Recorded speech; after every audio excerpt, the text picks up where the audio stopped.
Here we are. Vlogmas video number whatever. I can't remember. Not that original, but I hope you stay anyway with me. And I've gotten sick. But we are trying our best out here. Holiday movies. It's time to watch them. But most of these are for Thanksgiving, but mostly Christmas because that's the time that we're in now. So here we go. Christmas Inheritance, number 15 on my list. I just watched it with my roommate the other day on that TV. So it starts off with this rich girl kind of getting drunk at a holiday party and doing some gymnastic stuff and knocking over a tree on accident. And I don't get the big deal. She got drunk, okay, lots of people do that, that's fine, whatever. And she was awesome at gymnastics. They made it seem like it was an awful move. But overall, it was like an okay movie. But number 14 on my list is Polar Express. My main question is how? I know parents check on kids after they go to bed. So how does Santa get away with kidnapping a train full of kids to take them to the North Pole?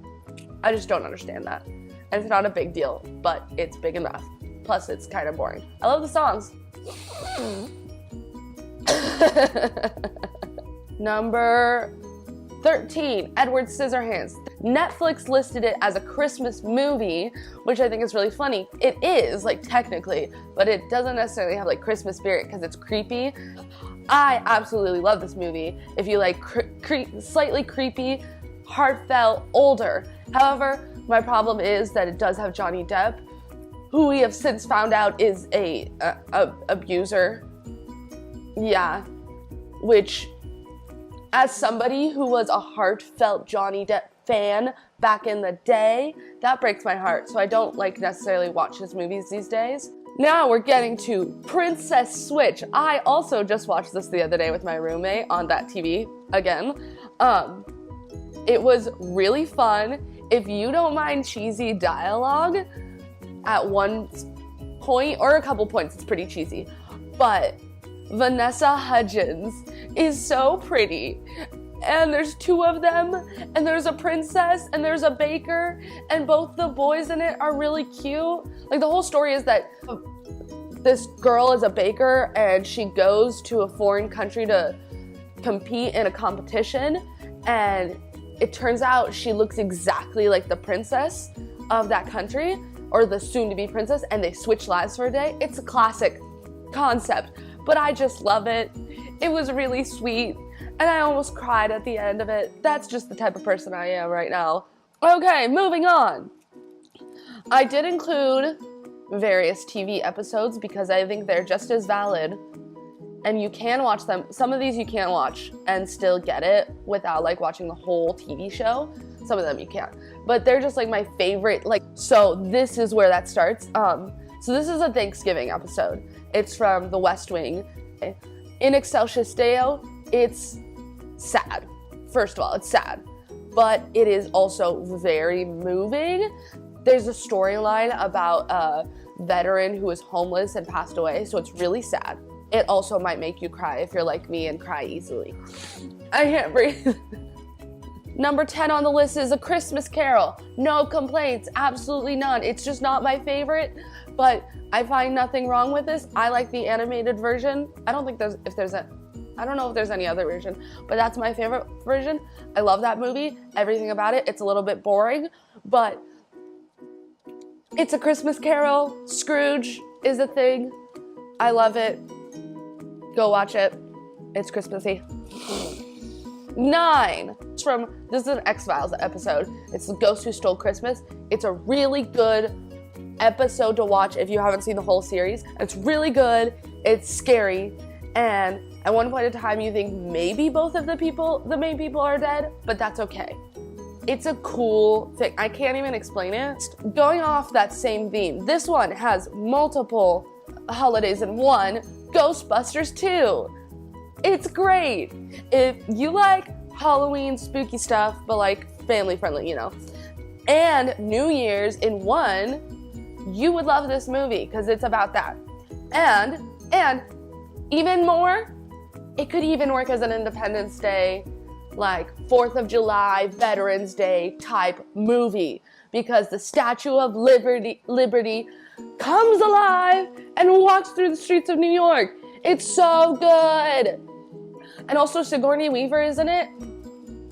Number 7, a Gilmore Girls episode, deep fried Korean dinner. You might need to have some concept of the TV series in general to get this, but you'll get it, don't worry. 4 dinners, Korean hymns, drunk Suki, which is a character, awkward flirting, and a big family fight. If you like Gilmore Girls, you know that is part of it. And it ends with them having coffee. It's about Thanksgiving. I think we're on 7. 1, 2, 3, 4, 5, 6. Wait, 6. I have somehow lost count. Somewhere. But we're on 6. If you like the singer Ice Cube and Aretha Franklin, you'll like this movie. It's Are We There Yet? Came out a while ago, I think sometime in the 2000s. At one point in time, it was mine and Shane, my little brother's, favorite movie. We watched it a million times. It's so good. You know, holiday season, there's lots of like slight road trips, going to see family, and if you've ever been a kid on a road trip, or if you've ever been with kids on a road trip, you will feel this movie. It's so true. Like, it's obviously very cheesy and very, like, dramatic. Not dramatic, but, like, overblown. But it's so good. It's really funny. My favorite scene is when the kids are in the backseat of the car and they're mad at Ice Cube, and they make a note and they put it to the window to convince the truck driver that they are being kidnapped, and so he calls the police. It's really funny. Okay, next up. Classic one that people of my generation really love, I think. Number 5, we're on the final 5. Elf. Elf is great. It's really funny and cute and heartfelt. If you don't like Will Ferrell, don't watch this. You know who I'm talking about. Yes, you. But if you do enjoy Zooey Deschanel singing, you also know who I'm talking about. You. Watch this movie. It's really funny, heartfelt. There's Baby, It's Cold Outside, people are singing, Santa Claus appears. Number 4, this is an episode from The West Wing. This is our second episode from that because it's Shibboleth. It's a Thanksgiving episode.